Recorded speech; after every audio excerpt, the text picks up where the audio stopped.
The afternoon sun glinted off the crystal flutes in the Kang estate garden, a picture of absolute expensive peace. Kang Taesung, the man whose name was whispered like a curse in the back alleys of Seoul, sat across from his 7-year-old daughter, Soo-min. To the world he was a logistics tycoon. To the men standing guard with earpieces, he was a king. Naomi Carter stood 3 paces behind them, her head bowed, a white linen napkin draped over her arm. She was the Black Maid, a ghost in a starched uniform. For 2 years she had been invisible, scrubbing the stains of a life she wanted to forget. The sound wasn't loud, just a sharp snap, like a dry twig breaking. Taesung's teacup didn't just break, it vanished into a cloud of porcelain dust.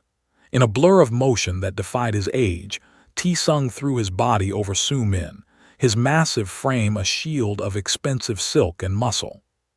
The second shot hit home. Taesung slumped forward, his blood blooming like a dark, grotesque rose across his white shirt. "Target down, sniper at 10 o'clock. Jang Woo-hyuk, the chief enforcer, screamed, drawing his weapon and firing blindly at the tree line. "Get the doctor, move." Panic erupted. Guards scrambled. Soo-min's high-pitched scream pierced the air as she was pinned beneath her father's heavy, unresponsive body. Amidst the shouting and the scent of gunpowder, Naomi didn't run. She didn't scream. Her eyes, once dull and subservient, snapped wide with a terrifying, cold clarity. She dropped the silver tray. The clatter of falling spoons was the last sound of the maid Naomi Carter. The woman who knelt over the dying Mafia boss was someone else entirely. "He's flatlining. Where is Dr. Seo?" Woo-hyuk roared, his hands shaking as he tried to apply pressure to the gaping wound in Taesung's chest. The underground doctor was still 20 minutes away, caught in Seoul's relentless traffic. "Move aside," a voice commanded. It wasn't loud, but it carried the weight of a general's order. Woo-hyuk looked up, snarling, "Get back to the house, Maid, this isn't your..." Naomi didn't argue. She grabbed Woo-hyuk's wrist and twisted. With a sharp cry of pain, the 200-pound enforcer was forced back. Before he could draw his gun on her, Naomi was already on her knees in the grass, her fingers diving into the wound. "He has a tension pneumothorax," she muttered, her voice devoid of emotion. "His lung is collapsing. He'll be dead in 3 minutes if I don't vent the chest." "What the hell are you talking about?" Madam Choi, the head housekeeper, rushed over, her face pale. "Madam Choi, get me the high-proof vodka from the bar, a plastic straw and the sharpest paring knife from the kitchen. Now," Naomi barked. Something in Naomi's gaze, a steel-cold authority, broke through the chaos. Madam Choi ran. "You touch him again and I kill you," Woo-hyuk hissed, leveling his pistol at Naomi's temple. Naomi didn't even flinch. She was looking at Soo-min, who was trembling in the grass, covered in her father's blood. "Soo-min, look at me," Naomi said softly, her voice momentarily breaking its icy shell. "I am going to fix him, but I need you to be a brave soldier and go with Madam Choi. Can you do that?" The little girl nodded slowly, mesmerized by the maid's sudden transformation. Madam Choi returned with the supplies. Naomi didn't hesitate. She doused the paring knife in vodka, then looked Woo-hyuk dead in the eye. "If you're going to shoot me, do it after I make the incision. Otherwise, shut up and hold the flashlight." With a precision that no simple maid should possess, Naomi sliced into Taesung's chest. A hiss of trapped air escaped, the sound of a life returning. She inserted the straw, creating a makeshift chest tube. Taesung's eyes flickered open for a fraction of a second. He saw the woman he had ignored for 2 years. She wasn't holding a mop. She was holding his life in her blood-stained hands. "Who are you?" he wheezed. Naomi wiped a spray of blood from her cheek, her expression returning to a mask of stone. "I'm the person who's going to make sure you live long enough to find out who did this." As the distant sirens of the underground doctor finally approached, the household stood in stunned silence. The power structure of the Kang Syndicate had just been rewritten by a woman in a stained apron. The recovery wing of the Kang estate smelled of antiseptic and expensive leather. Dr. Seo Minyi stood by the bed, his brow furrowed as he stared at the readout on the heart monitor. He had been the syndicate's surgeon for a decade, patching up bullet holes and knife wounds in the dead of night, but he had never seen anything like the straw and paring knife miracle currently keeping Kang Taesung alive. "The placement is perfect," Dr. Seo whispered, more to himself than to the stone-faced Jang Woo-hyuk standing by the door. "Millimeters from the artery. If the blade had slipped even a fraction, he'd be in a morgue."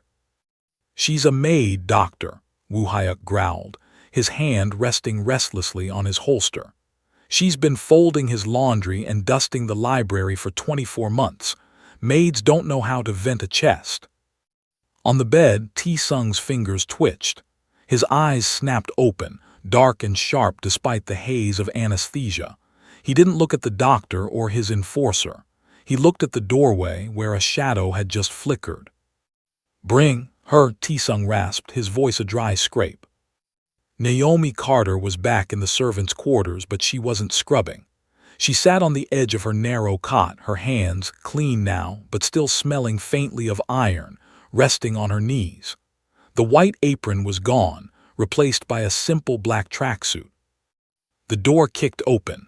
Woo-hyuk stood there, his shadow looming over her. "The boss wants to see the miracle worker." Naomi didn't look up. "He needs rest, not an audience." It wasn't a request. Naomi stood, her posture shifting. The slight slouch of the invisible maid was gone, replaced by the rigid, efficient gait of a soldier.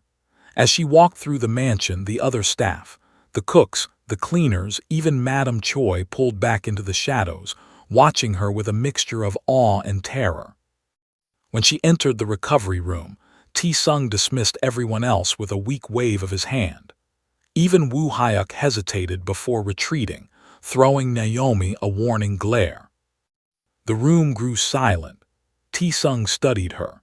He saw the way she scanned the room, not like a servant looking for dust, but like a predator identifying exits and blind spots.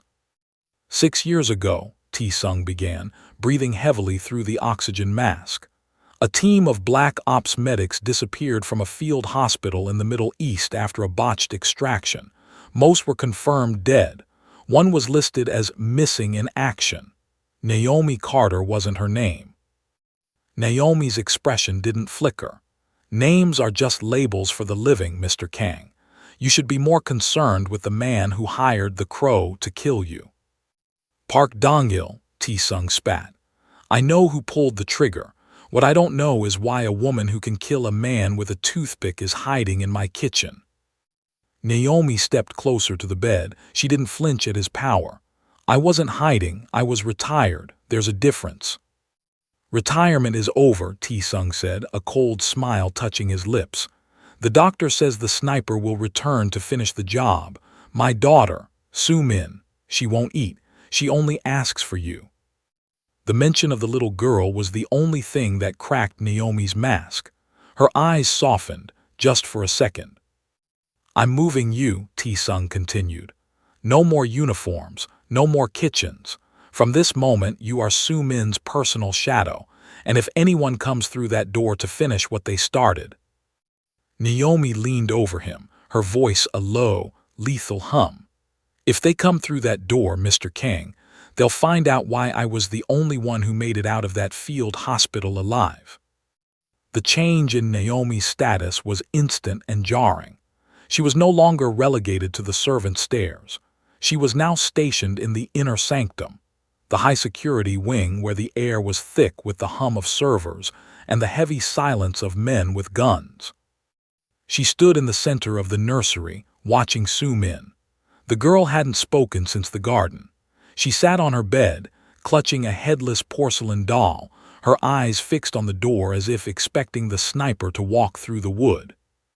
"They won't come in here, Soo-min," Naomi said, her voice soft but firm. She wasn't holding a tray of cookies. She was checking the seals on the bulletproof windows. Soo-min looked up, her lip trembling. You were red," she whispered, referring to the blood that had coated Naomi's arms in the garden. Are you a ghost now? No, Naomi knelt, looking the girl in the eye. I'm the person who keeps the ghosts away. A sharp knock at the door interrupted them. Jang Woo-hyuk stood there, his face a mask of frustration. The boss wants you in the war room, now. The war room was a stark contrast to the rest of the mansion's opulence. Walls of monitors displayed every inch of the estate. T-Sung was there, propped up in a specialized medical chair, his face pale but his eyes burning with a cold fury. My security is a sieve, T-Sung rasped, gesturing to the screens. Park Dong-il knew exactly when I would be in the garden. He knew the sniper's blind spot. There is a leak. Woo-hyuk bristled.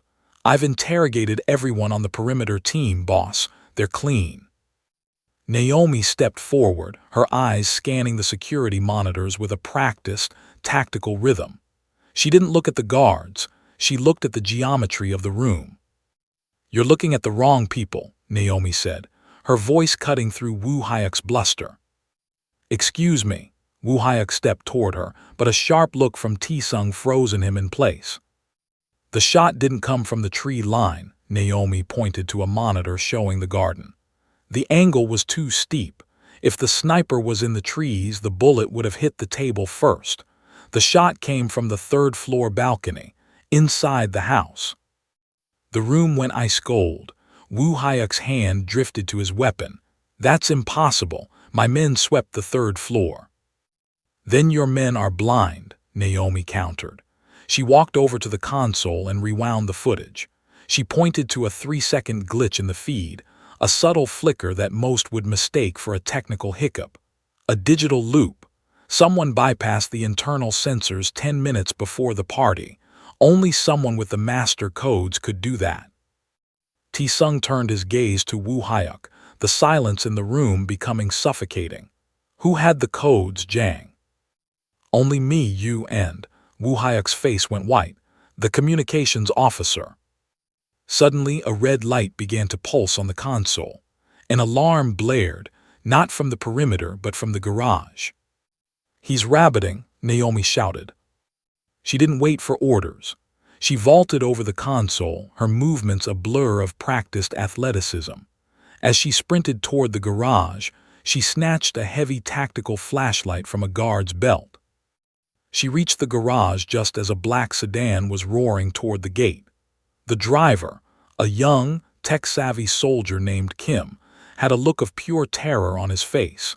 He didn't see Naomi until she was already in his path. She didn't move. She stood like a statue as the car hurtled toward her.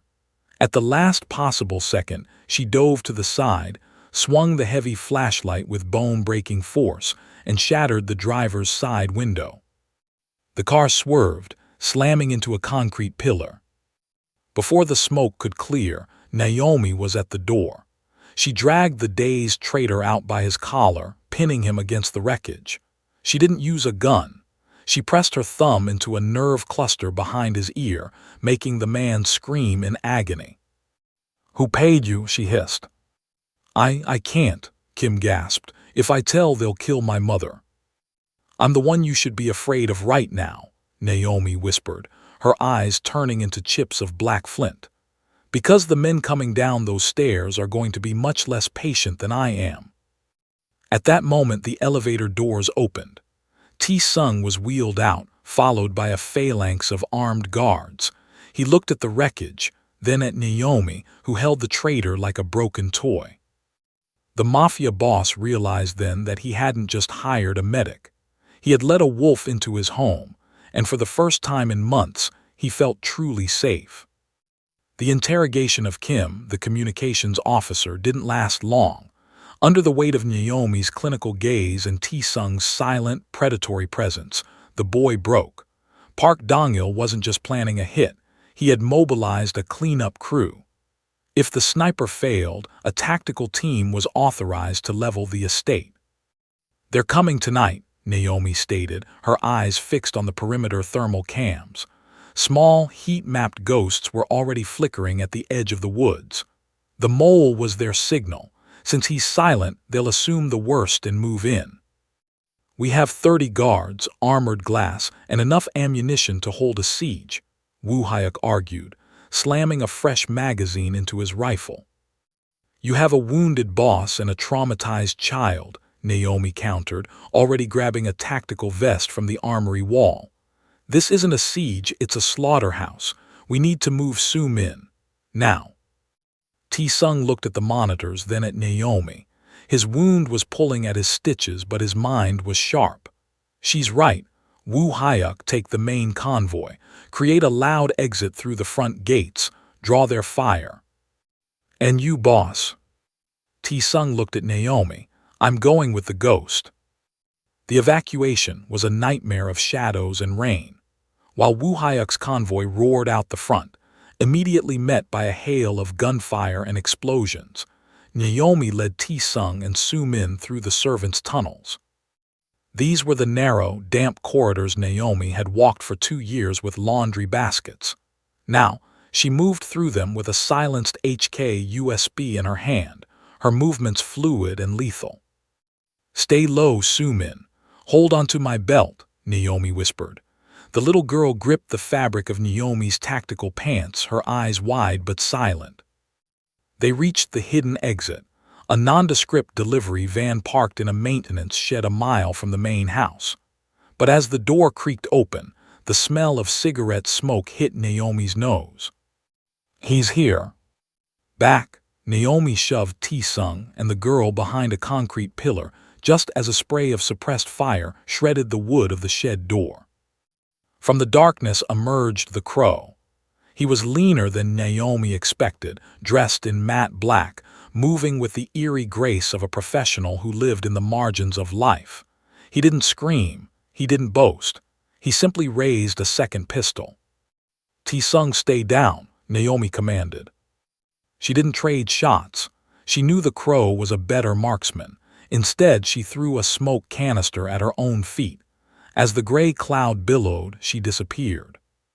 The Crow fired into the smoke, 3 rhythmic shots. Click, click, click. He moved to flank, but Naomi wasn't in the smoke. She was above him, perched on a ceiling pipe she had climbed with the agility of a phantom. She dropped like a stone, her knees hitting his shoulders.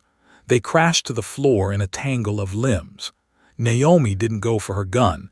It was too crowded for a long barrel. She pulled a ceramic surgical scalpel from her wrist sheath.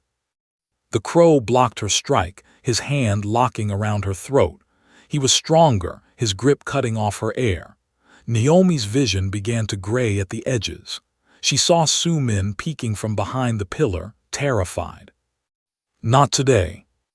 Naomi didn't fight the grip. She leaned into it, using the Crow's own momentum to drive her heel into his kneecap. As he buckled, she drove the scalpel into the nerve cluster of his forearm. His hand involuntarily spasmed, releasing her. Before he could recover, Naomi delivered a spinning back kick that sent him through the shed's rotted plywood wall. Naomi, Tae-sung shouted, pointing. Headlights were appearing in the distance. The rival gang's reinforcements were closing in. Get in the van. Now. Naomi scrambled into the driver's seat, her breath coming in ragged gasps. As they sped away into the rainy night, leaving the burning estate behind, Su-min crawled into the front seat and tucked herself against Naomi's side. Tae-sung, clutching his bleeding chest in the back, watched the woman who had just hand-to-hand fought the world's most dangerous assassin. You're bleeding, Tae-sung noted, seeing a crimson streak on Naomi's shoulder. It's not mine, Naomi replied, her eyes locked on the road, her hands steady on the wheel. And we're not safe yet. We're going to the one place Park Dong-il would never look. Where? Naomi looked in the rearview mirror, a grim shadow of a smile appearing. The neighborhood where I grew up. They don't have CCTV, but they have people who know how to keep a secret. The van rattled as it crossed the bridge into a part of the city the tourist brochures ignored. Here, the neon lights were cracked, and the shadows were thick with the smell of exhaust and street food. Naomi pulled into a cramped, oil-stained alley behind a row of crumbling tenements. We can't stay here, T-Sung wheezed from the back, his face a ghostly shade of gray. This is a slum. Park's men will tear this place apart in an hour. Park's men look for mansions and high-end hotels, Naomi said, cutting the engine. They don't look for basement apartments with 3 exits and a neighbor who hates the police more than he hates the mob. Out. Now. She hoisted Soo-min onto her hip and supported T-Sung's weight, guiding them into a narrow doorway that smelled of damp concrete. The apartment was small, spare, and spotlessly clean. It was Naomi's safe house, a place she had kept under a false name for years. As she laid T-Sung on a worn velvet sofa, the door creaked open. Madame Choi stepped inside, carrying a heavy medical bag she had managed to snatch during the chaos. She didn't look surprised by the squalor. She looked at Naomi. "The girl is asleep in the bedroom," Madame Choi whispered, nodding toward Soo-min. She then turned her gaze to T-Sung. "And the master is lucky his maid has the hands of a goddess." Naomi was already laid out her tools on the coffee table. He needs a fresh saline drip and his stitches reinforced. The crow's kick opened the lower layer. "I'll handle the drip," Madame Choi said. She paused, her eyes narrowing as she watched Naomi prep a needle. "You handle the perimeter, Major." Naomi froze. The title hit the air like a gunshot. T-Sung's eyes flickered open, fixed on the old housekeeper. "Major," T-Sung rasped, "Choi, what are you talking about?" Madame Choi didn't look up from her work. "I've spent 40 years watching people, Mr. Kang. You see a maid. I see a woman who walks in quarter time. A woman who checks the expiration dates on the fire extinguishers every Tuesday. I grew up in a military family. I know the look of a soldier who has seen the end of the world and decided to come back." Naomi resumed her work, her face a mask of iron. "The rank doesn't matter anymore, Madame Choi." "It matters to the men who are hunting us," Choi countered. She turned to T-Sung. 6 years ago, a Black Ops surgical team was ambushed in the Kandil Mountains. The official report said they were all KIA, but there was a rumor of a ghost surgeon who carried 3 wounded soldiers 5 miles through a live minefield while under sniper fire. T-Sung looked at Naomi, his expression a mix of awe and newfound calculation. "Is that why you were hiding in my house? Because you were tired of being a hero?" "I was tired of people dying on my table," Naomi said, her voice dropping to a low, dangerous register. She finished the last stitch and snapped her gloves off. "And right now, I'm the only reason you aren't one of them. So stop talking and start thinking." Park knew our roots. He knew the internal codes. The mole we caught was just a technician. Someone higher up had to give him the keys. T-Sung's jaw tightened. "Woo Hyuk." "Maybe," Naomi said, standing up and checking the window. "But until I'm sure nobody leaves this room." Madame Choi watched the girl. "I'm going to go grocery shopping." "At 3:00 a.m., T-Sung asked. Naomi checked the slide on her pistol. "In this neighborhood, you don't buy groceries at 3:00 a.m. You buy information." As she slipped out into the hallway, she didn't look like a maid or a surgeon. She looked like the ghost Madame Choi had described, a woman who had walked through minefields and was ready to do it again. The rain had turned into a fine, freezing mist that clung to the rusted fire escapes of the Siadimun district. Naomi moved through the narrow alleys not as a maid, but as a predator reclaiming her territory.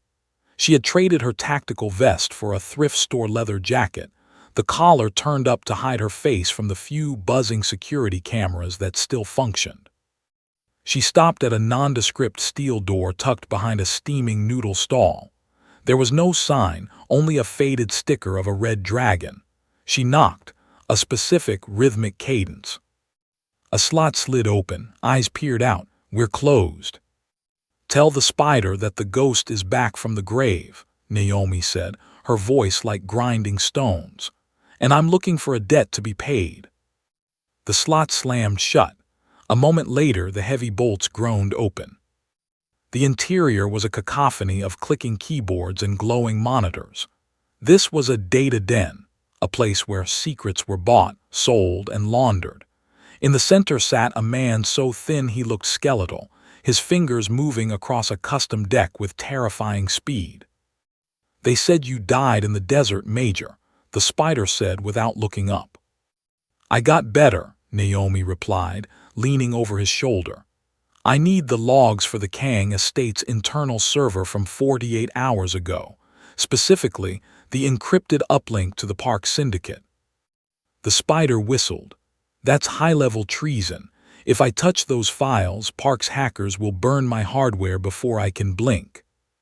Naomi pulled a small, heavy gold coin from her pocket, a relic from her time in the Middle East, and slid it across the desk. "Then blink fast."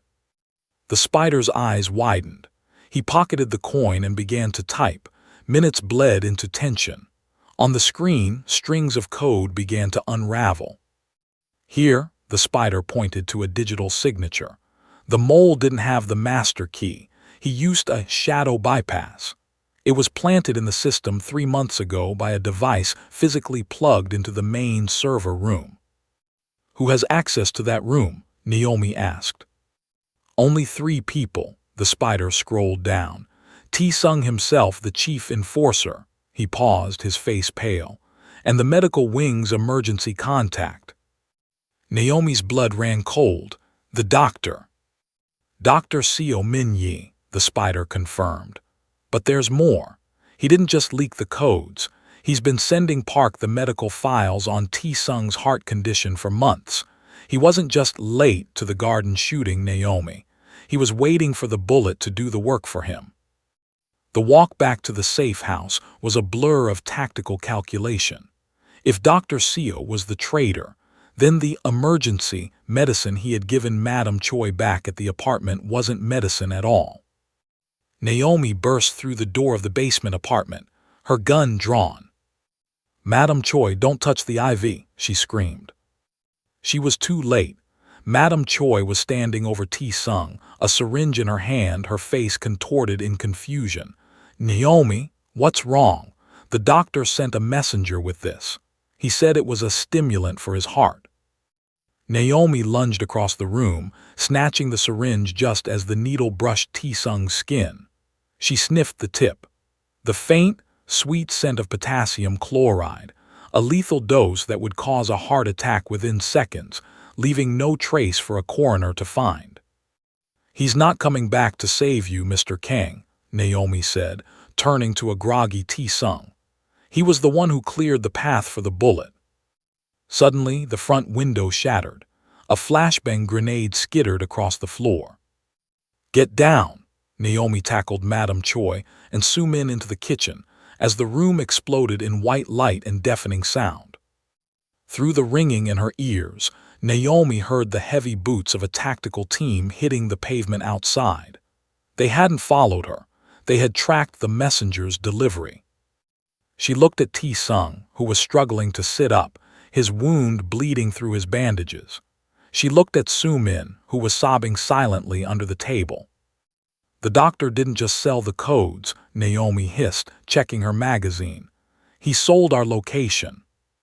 She kicked the kitchen table over to create a barricade. She had 12 rounds in her pistol and a box of surgical scalpels. Outside, at least 6 professional killers were closing in. "T-Sung," Naomi said, her voice steady and terrifyingly calm. "Can you hold a gun?" The Mafia boss looked at his shaking hands, then at his daughter. He reached for the weapon Naomi offered. "For her, I'll hold a mountain." "Good," Naomi said, unsheathing her blades. "Because I'm done hiding. If they want this house, they're going to have to pay for it in blood." The flashbang's ringing was still a shrill whistle in Naomi's ears as the first shadow crossed the shattered window frame. She didn't wait for her vision to clear. She knew the layout of the apartment by heart. She had mapped every inch of it the moment they arrived. "Stay behind the porcelain tub," Naomi yelled to Madame Choi, who was dragging a trembling Su Min into the bathroom, the only room with reinforced concrete walls. T-Sung was slumped against the kitchen island, his knuckles white as he gripped the pistol Naomi had given him.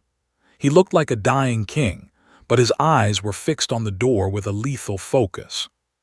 The first hitman stepped through the dust, his suppressed submachine gun sweeping the room. He never saw Naomi. She didn't come from the front, she came from the floor. She had dropped into the narrow crawl space beneath the floorboard seconds after the blast. Her hand shot up through a loose board, driven by the force of her entire body. The ceramic scalpel sliced through the hitman's Achilles tendon. As he buckled, she surged upward, wrapping a wire garrote around his throat. "He's in the floor," a voice screamed from the hallway. Naomi grabbed the fallen hitman's weapon and rolled behind the sofa just as a hail of lead chewed the upholstery to shreds. T-Sung, 2 o'clock low. T-Sung fired. It was a messy shot, his shoulder wound screaming in protest, but it caught the second attacker in the thigh. Naomi followed up with 2 precise taps to the chest. The apartment was too small for a prolonged firefight. Naomi knew she had to change the math. She grabbed a bottle of high-proof cooking oil from the counter and smashed it against the radiator. The hissing steam and the sudden flare of heat created a thermal blur, blinding the attacker's night vision goggles. "They're using thermals," Naomi hissed to T-Sung. "Get to the hallway, the steam will mask your signature." She moved like a shadow through the thickening mist. She wasn't just a soldier anymore. She was a surgeon dissecting a threat. She found the third man near the bedroom door. He swung his rifle, but Naomi was faster. She parried the barrel with her forearm and drove her palm into his chin, snapping his head back. Before he could recover, she used a pressure point at the base of his skull to send him into darkness. Outside, the screech of tires echoed. "They're bringing in more," T-Sung gasped, his breath coming in ragged hitches. "Naomi, I can't. The stitches." Naomi reached him just as he began to slide down the wall. She checked his wound. The black silk of his shirt was soaked. "You're not dying here, T-Sung. That's an order." She looked at the remaining hitmen, 3 of them, stacked up in the narrow hallway preparing for a final breach. They were professional, moving in a tight V formation. Naomi reached into her pocket and pulled out a small, heavy object, the glass vial of potassium chloride she had snatched from Madame Choi. She taped it to a leftover firework Su-min had found in a drawer earlier that day. "Close your eyes," Naomi shouted. She lit the fuse and pitched the makeshift bomb into the hallway.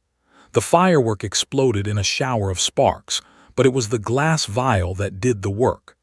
As it shattered, the concentrated chemical spray hit the men's exposed skin and eyes, causing instant, blinding agony. As they stumbled, Naomi moved in. She was a whirlwind of steel and precision. She didn't kill the last 2. She incapacitated them with brutal surgical efficiency, shattering kneecaps and severing tendons. Silence suddenly fell over the apartment, broken only by the hiss of the radiator and Su-min's muffled sobbing. Naomi stood in the center of the wreckage, her tracksuit stained with blood that wasn't hers. She looked at the door. One man was still standing, the leader. He was older, scarred, and holding a detonator. "Park says hello," the man rasped, his finger hovering over the button. A single shot rang out. The man's head snapped back as he collapsed. Naomi spun around. Su-min was standing in the bathroom doorway, her small hands wrapped around T-Sung's backup pistol, her face pale but her grip steady. T-Sung stared at his daughter, tears blurring his vision. "Su-min." Naomi walked over to the little girl and gently took the gun from her hands. She didn't scold her. She knelt down and pulled the child into a fierce hug. "The ghosts are gone," Naomi whispered. But as she looked at the detonator on the floor, she realized the truth. This wasn't just a hit. It was a message. And the only way to end it was to stop hiding in the shadows and take the fight directly to the man who had started it. "Madame Choi," Naomi said, her voice turning back to ice. "Pack the bags. We're going to find Dr. Seo, and then we're going to find Park." The underground clinic of Dr. Seo Min-yi was hidden beneath a legitimate-looking veterinary supply warehouse. It was a place of gleaming chrome, high-end surgical lasers, and the heavy, metallic scent of blood and ozone. This was where the city's underworld came to be stitched up, and where secrets were buried in the medical waste. Dr. Seo sat in his office, his fingers trembling as he poured a glass of aged scotch. He had heard the reports from the tenement raid. 6 professional hitmen neutralized by a Maid. The Crow defeated. The hit had failed, and now he was a man marked by both sides. "You should have used a higher concentration of potassium," a voice said from the darkness of the corner.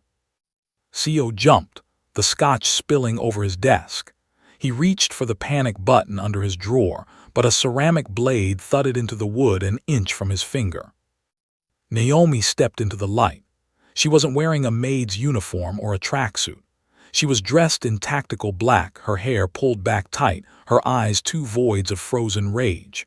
Behind her, Jang Woo-hyuk, who Naomi had cleared of suspicion after a brutal vetting session, stood with his rifle leveled at the doctor's chest. "Naomi, please," Seo gasped, his face draining of color. "Park threatened my family. I had no choice." "There is always a choice, doctor," Naomi said, walking around the desk with the grace of a panther. "I chose to save a man I was supposed to just clean up after. You chose to kill the man who paid for this clinic." The door to the office hissed open. T-Sung was wheeled in by Madam Choi. He looked frail, his chest heavily bandaged, but the power radiating from him was suffocating. He looked at Seo not with anger, but with the cold detachment a man shows a mosquito he is about to crush. "I gave you everything, Min-yi," T-Sung whispered. "Loyalty, protection, wealth." "Park offered me a seat at the table," Seo screamed, his fear turning into a pathetic sort of bravado. "He's the future. You're a relic, T-Sung. You've gone soft because of a bratty daughter and a foreign servant." Woo-hyuk moved to strike him, but Naomi held up a hand. She leaned over the doctor, her face inches from his. "You told Park that T-Sung's heart was failing," Naomi said. "You gave him the blueprints to the estate, and you gave him the location of my safe house." She picked up a surgical scalpel from the desk. "In the military, we had a name for doctors who betrayed their patients. We called them organ donors." "Wait," Seo shrieked. "I have the ledger, Park's offshore accounts, the names of the politicians on his payroll. I have it all encrypted on a drive in the safe. Just let me live." Naomi looked at T-Sung. The Mafia boss gave a single, microscopic nod. "The code, doctor," Naomi commanded. Seo scrambled to the safe behind a painting and punched in the numbers. The door clicked open, but as he reached inside, he didn't grab a drive. He lunged for a hidden compact pistol. Naomi didn't use a gun. She threw the scalpel. It buried itself deep in Seo's forearm, the muscle twitching as he dropped the pistol. Before he could scream, Naomi was on him. She didn't kill him. That would be too easy. She used her knowledge of anatomy to strike a series of nerve endings, paralyzing his limbs while leaving his senses fully intact. "You're going to stay awake for this, doctor," Naomi whispered. "Just like T-Sung was awake when your medicine hit his veins." As Woo-hyuk dragged the paralyzed doctor toward the basement, where the syndicate's questioning took place, Naomi retrieved the real ledger from the safe. She handed the drive to T-Sung. "This is how you burn Park Dong-il, not with bullets but by taking away everything he bought." T-Sung gripped the drive, then reached out and took Naomi's hand. His grip was weak, but his gaze was intense. "You could have taken this and run. You could have been free of all of us." Naomi looked toward the waiting room, where Su-min was being watched by Madam Choi. The little girl saw Naomi and waved a small, hesitant hand. "I was free for 2 years, Mr. Kang," Naomi said, a rare, tired smile touching her lips. "It was the loneliest time of my life. I think I'd rather be a maid with a family than a soldier with a ghost." T-Sung nodded slowly. "Then it's time to stop playing defense. If Park wants a war, let's show him what happens when a mafia boss and a major share a table." The ledger was a digital death warrant.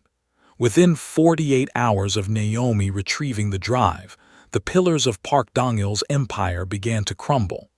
High-ranking ministers were resigning for health reasons, and Park's offshore accounts were being frozen by ghosts in the banking system. But a cornered rat is the most dangerous. "He's calling for a HWA," T-Sung announced, tossing a gold-embossed invitation onto the clinic table. "A peace summit. Neutral ground, traditional rules. He knows the ledger is bleeding him dry. He wants to negotiate a surrender." Naomi didn't even look up from the handgun she was field stripping. "A man like Park doesn't surrender. He's inviting you to your own funeral." "I know," T-Sung said, his voice regaining its gravelly strength. "That's why I'm not going alone. According to tradition, each boss is allowed one shadow, a bodyguard who remains silent and unarmed." Naomi snapped the slide of the pistol back into place with a metallic clack. "I don't do unarmed very well." "You'll have to," Woo Hyuk interjected, his face bruised from the weak skirmishes. "They'll use magnetic scanners and a full body search. If they find so much as a sewing needle on you, the peace is broken, and they have the legal right to kill us both on the spot." Naomi looked at her hands, the hands of a surgeon, a maid, and a killer. "I am the weapon, Woo Hyuk. Let them search me." The summit took place at the House of Blue Mists, a traditional Korean tea house perched on a cliff overlooking the Han River. The setting was serene: bamboo forests, stone paths, and the sound of falling water. But the air was thick with the scent of hidden gunpowder. Park Dong-il was already seated on the floor cushions, flanked by two massive enforcers. He looked older than his photos, his eyes rimmed with red, the desperation of a man losing his kingdom visible in the way he gripped his teacup.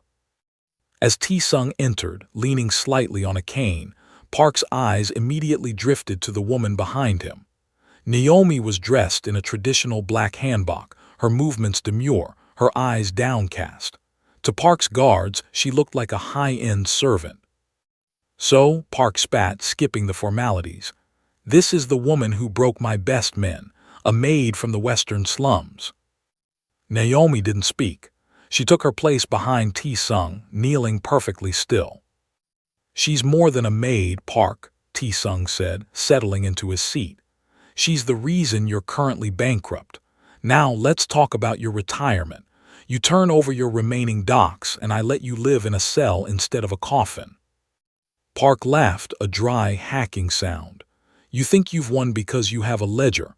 I have something better. I have the one thing you can't protect." He snapped his fingers. A screen on the wall flickered to life. Naomi's heart stopped. The video feed showed the clinic's secure back entrance. Soo-min was being led toward a black car by a woman in a medical mask. It was a secondary mole, a nurse Dr. Seo had planted months ago. "The girl for the ledger," Park hissed. "Choose now, T-Sung, your legacy or your blood." T-Sung's face went white. His hand went to his chest, his heart fluttering under the stress. But Naomi didn't panic. She didn't even move her head. She leaned forward, her lips inches from T-Sung's ear. "The feed is on a 4-minute loop," she whispered, her voice a ghost of a sound. "Look at the clock on the wall in the video. The second hand isn't moving." T-Sung's eyes sharpened. He looked at the screen. She was right. "The girl is safe, T-Sung," Naomi breathed. "I moved her to a different wing an hour ago. He's bluffing." T-Sung's fear vanished, replaced by a cold, terrifying calm. He looked at Park and smiled. "You should have checked the time, Park." Park's face contorted. "Kill them now." The two enforcers reached for their waistbands, but they were too slow. Naomi didn't need a gun. She grabbed the heavy iron tea kettle from the center of the table and swung it in a brutal arc. The boiling water sprayed across the first guard's face, and the iron base shattered the second guard's jaw.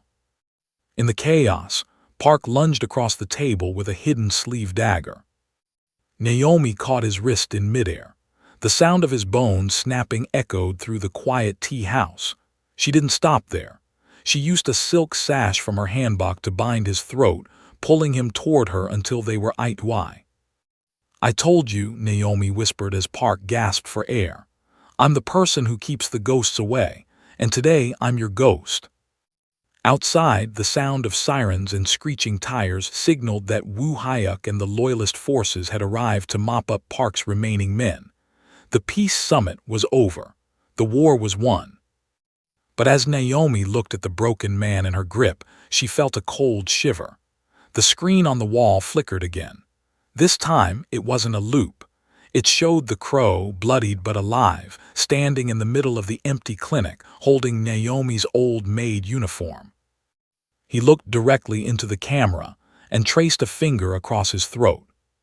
"He's not done," Naomi said, her voice trembling for the first time. "He's going after the only thing left to destroy." The drive back to the estate was a blur of rain and screaming engines. Naomi sat in the passenger seat of the lead SUV, her fingers methodically checking the tension on her bowstring. She had moved past guns. In the labyrinthine corridors of the Kang mansion, gunpowder was too loud, too clumsy. She needed the silence of the hunt. "He's playing with us," Woo Hyuk muttered from the driver's seat, his knuckles white on the wheel. "He could have killed the guards and stayed hidden. Why show himself on the camera?" "Because he doesn't just want to kill us," Naomi said, her voice a low, vibrating hum. "He's a professional whose reputation was trashed by a maid. He wants to prove that my life here was an illusion. He's calling me back to the dirt." Tae-sung sat in the back, his hand gripped tightly around a radio. Soo-min was safe, moved to a high-security bunker under Madame Choi's watch, but the estate was his soul. "Burn him out, Naomi. I don't care about the house, just end it." The estate was a tomb. The power had been cut, leaving the vast marble halls bathed in the flickering orange glow of the emergency lights. The air smelled of ozone and something copper, blood. Naomi stepped through the shattered glass of the conservatory. She didn't move like a maid anymore. She moved like the major she had tried to bury. She wore a tactical headset, her eyes covered by high-definition thermal goggles. "I'm in," she whispered into the comms. Clack. The sound came from the grand staircase. A single ceramic dinner plate sat on the third step, perfectly centered. It was from the set Naomi used to polish every Monday. "He's in the gallery," Naomi breathed. She ascended the stairs, her boots making no sound on the plush carpet. As she entered the long hallway lined with Tae-sung's priceless art, a shadow flickered at the far end. "You're late for your shift, Naomi," a voice echoed, distorted by the acoustics of the hall. The Crow stepped out from behind a statue. He looked like a nightmare. Half his face was a mask of bandages from their encounter in the shed, and his eyes burned with a feverish, manic intensity. He wasn't holding a rifle. He held a long, curved combat blade. "They tell me you were a surgeon. Let's see how you do when the patient fights back." He lunged. The Crow was faster than any human Naomi had ever faced. He moved in jagged, unpredictable bursts. Naomi parried his first strike with her reinforced bracers, the sparks flying in the dark. She swung her bow as a staff, catching him in the ribs, but he didn't even flinch. They traded blows across the gallery, a dance of lethal precision. Naomi was fighting for a family. The Crow was fighting for his ego. "You think you're one of them," the Crow hissed, slicing through the sleeve of her jacket. "You're a tool, Naomi, just like me. When the war is over, they'll put you back in the kitchen or put you in the ground."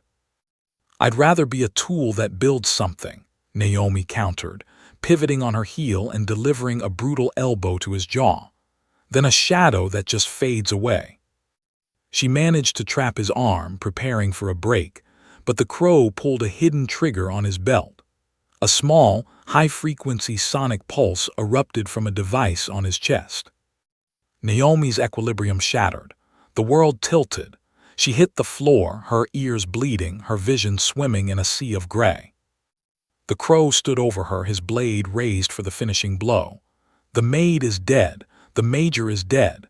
Now there's only the silence."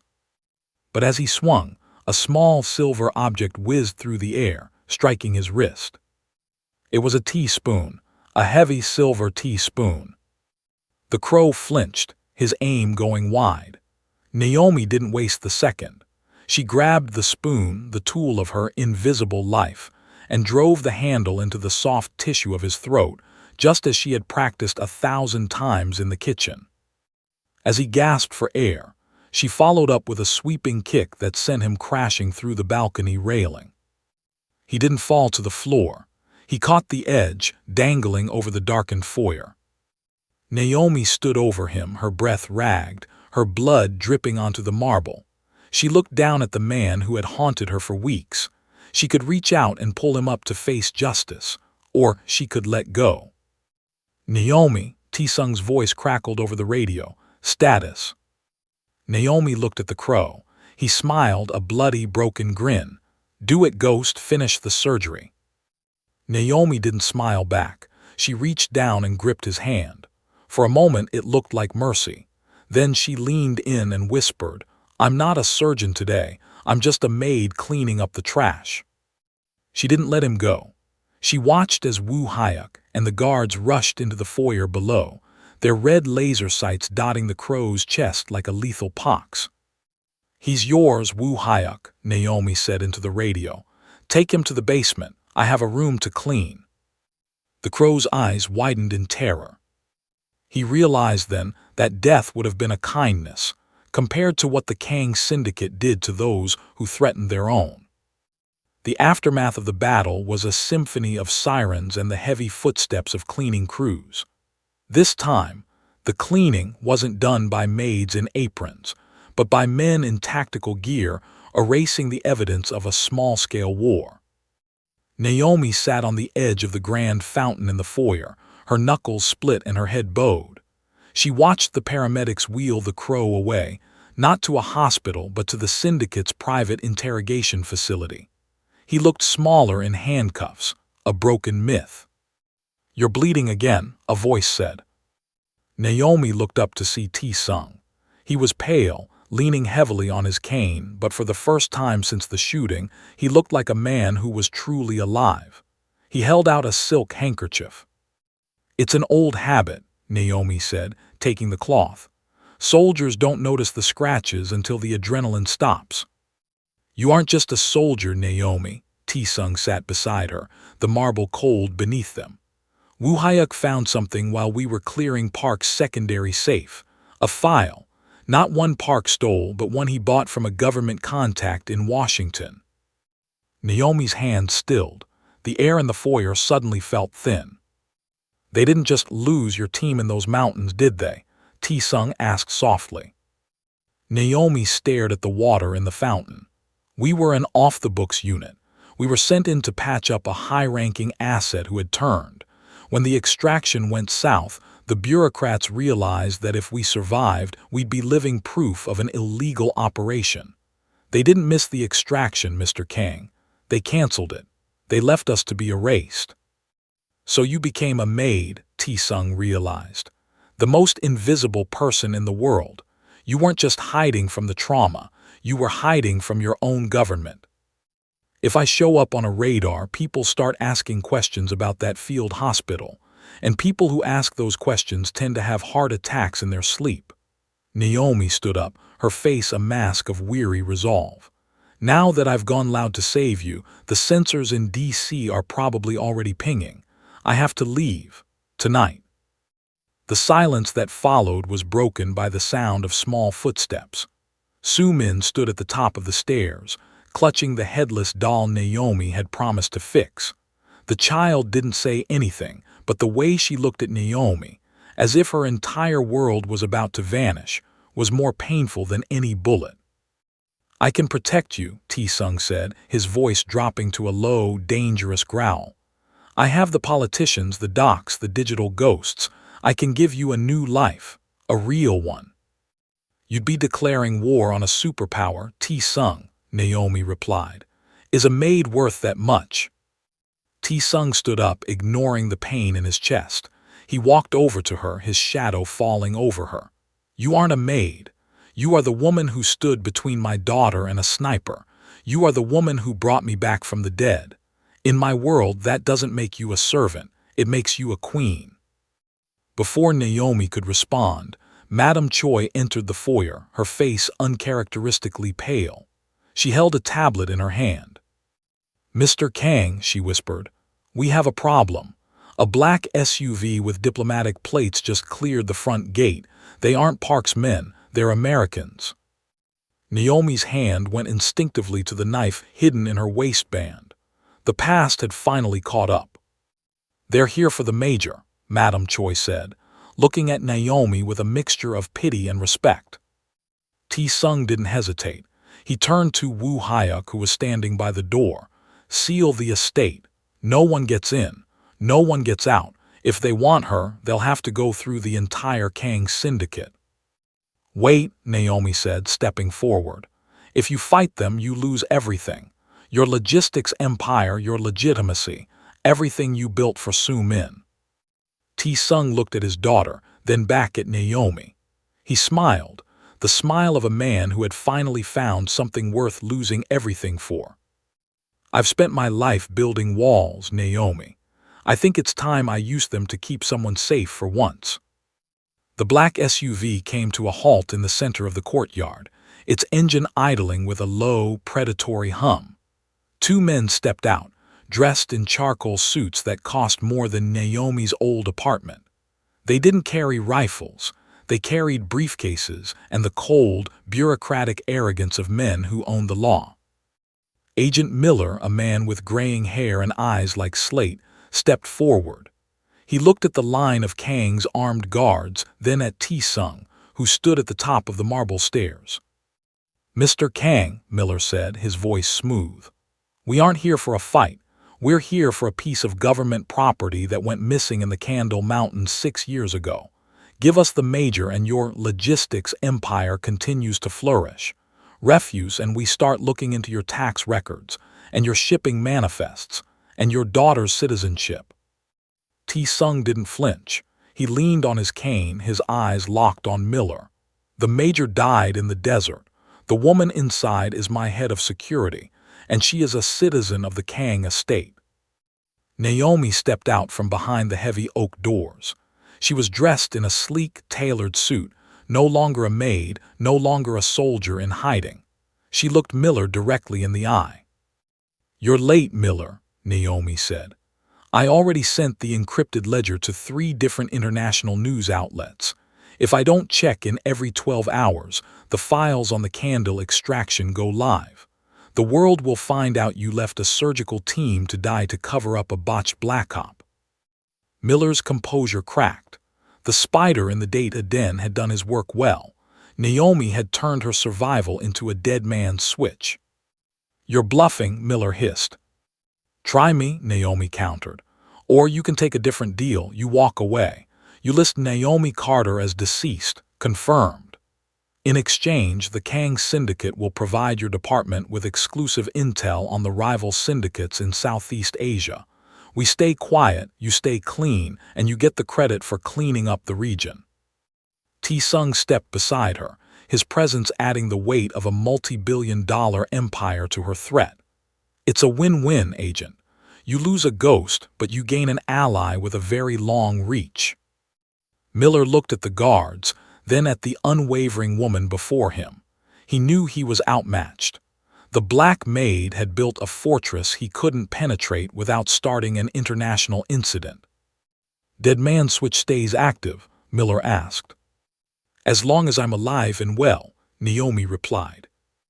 Miller nodded once, stepped back into the SUV, and vanished into the night. 1 month later.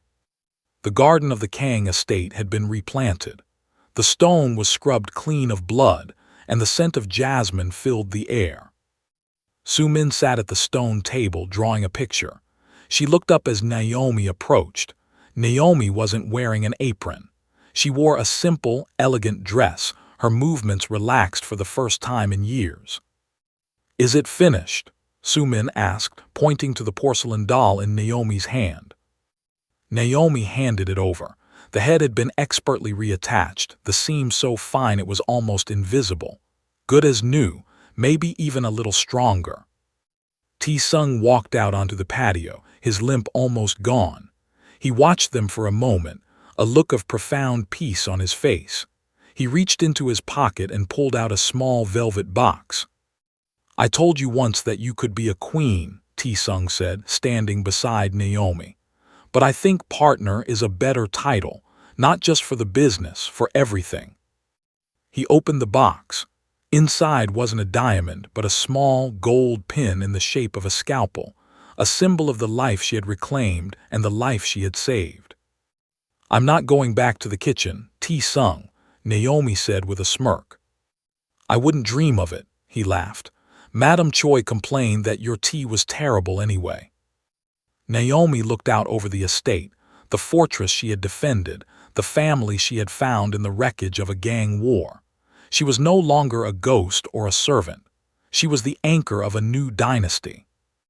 As the sun set over Seoul, Naomi Carter finally stopped looking over her shoulder. The maid was gone, and the major was at peace.